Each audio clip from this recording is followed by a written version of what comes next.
সংসার বড় মায়ার জায়গা। মাঝে মাঝে মনে হয় এই সংসার থেকে বের হয়ে বাইরে 2-4 দিন থাকলেই মনে হয় খুব শান্তিতে থাকবো বা ভালো থাকবো, কিন্তু তা নয়।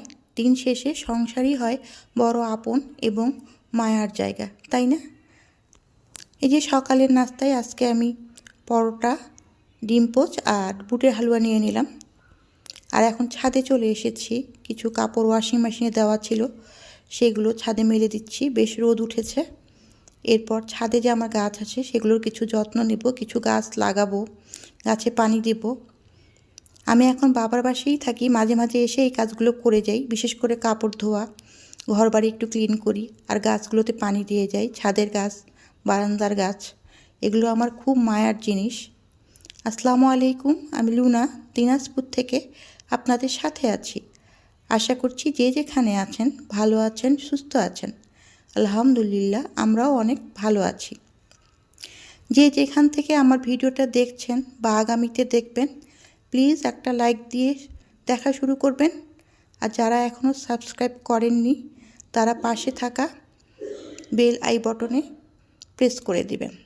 তাহলেই আমার ভিডিও ছাড়া মাত্রই আপনারা আমার ভিডিওগুলি দেখতে পাবেন। আমার গাছগুলো মাশাআল্লাহ অনেক সুন্দর হয়েছে, আপনারাও মাশাআল্লাহ বলবেন। আর গাছ লাগাতে, এগুলোর যত্ন নিতে বেশ ভালো লাগে।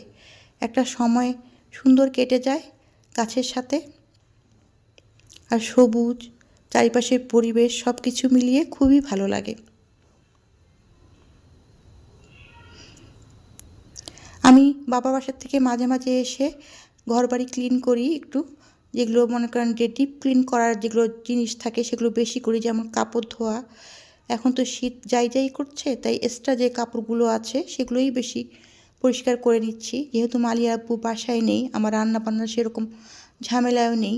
একা পেট আর কত খাবো বলেন তো? বাবার বাসার থেকেই কিছু দিয়ে দেয়। আর অন্য সময় আমি আবার আনিও না, মাঝে মাঝে ভাবি যে বাসায় যেগুলো আছে সেগুলো দিয়ে একটু রান্না বান্না করে খেয়ে ফেলবো। একা মানুষ হলে হয় কি, যে খাবার দাবারের প্রতি অত চাহিদা থাকে না, বা কি রান্না করব কি করব না এটা চিন্তাও থাকে না। তাই এই ক্লিনিংয়ের কাজগুলোই বেশি করে করার চেষ্টা করছি। তো আজ ভাবছি এই যে আমার লিভিং রুমের যে এই ক্যাবিনেটটা আছে এটা একটু ক্লিন করে নিব, ডিপ ক্লিন যাকে বলে। ক্যামেরায় ময়লাগুলো ধরা পড়ছে না, বাস্তবে অনেক ধুলাবালি জমেছে। এগুলো এখন এক এক করে নামিয়ে ডিপ ক্লিন করে নেব। আমার ক্যাবিনেট 3টা, তাই ক্রোকারিজ আইটেমগুলোও ছড়িয়ে ছিটিয়ে আছে। যেমন ডাইনিংয়ে একটা ছোট্ট ক্যাবিনেট আছে, সেখানে আমি ডিনার সেট আর অনেক কিছুই রেখেছি। আর এখানে কিছু শোপিস, কিছু ক্রোকারিজ আইটেম রেখেছি। আবার কিচেনেও একটা ছোট্ট ক্যাবিনেট আছে, সেখানে মেহমান যদি হঠাৎ করে চলে আসে তার জন্য কাপ ডিশ, কিছু গ্লাস, কিছু হাফ প্লেট এগুলো রেখেছি, যাতে এগুলোতে আসতে না হয়, ওখান থেকে হয়ে যায়। এই সূত্রেই ওখানে রাখা আর কি, প্রয়োজনে যেন জিনিসগুলো কাছে পাই। এক এক করে সব নামিয়ে নিলাম।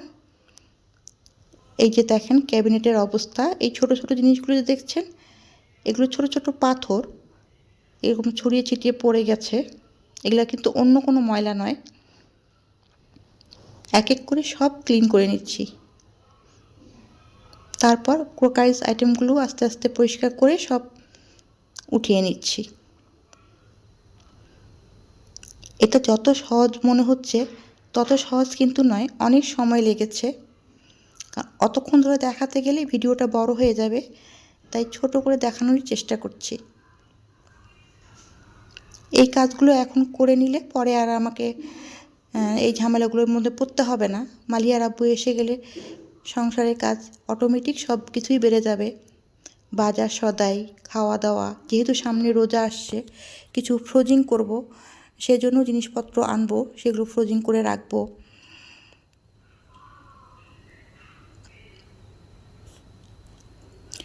মোটামুটি সব কিছু ক্লিন করে নিয়েছি। এখন গ্লাসটা ক্লিন করে নিলাম।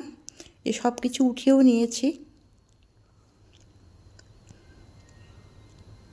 এখন নিজের কাছে নিজেকেই বেশ ভালো লাগছে, মনে হচ্ছে একটা কাজ সুন্দর করে গুছিয়ে করতে পারলাম।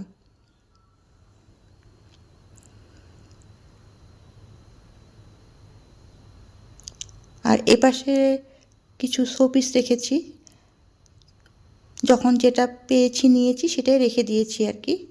শুধু ভালো লাগা জন্য। আর আমার জন্য এই যে মুরগির মাংস রান্না করেছিলাম তার কিছুটা অংশ আছে দুপুরে, এটা দিয়ে আমার সুন্দর হয়ে যাবে। ভাতও রয়ে গেছে, আর একটা বেগুন ভাজি করে নেব। বেগুন ভাজি আমি খুবই পছন্দ করি।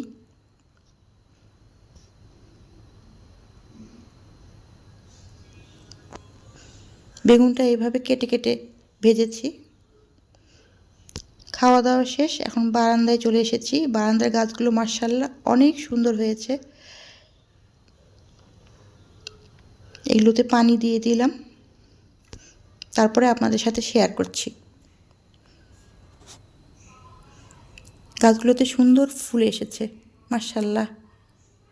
এই গাছে হলুদ ফুল ফোটে। আজ এই পর্যন্তই। আল্লাহ হাফেজ। আসসালামু আলাইকুম।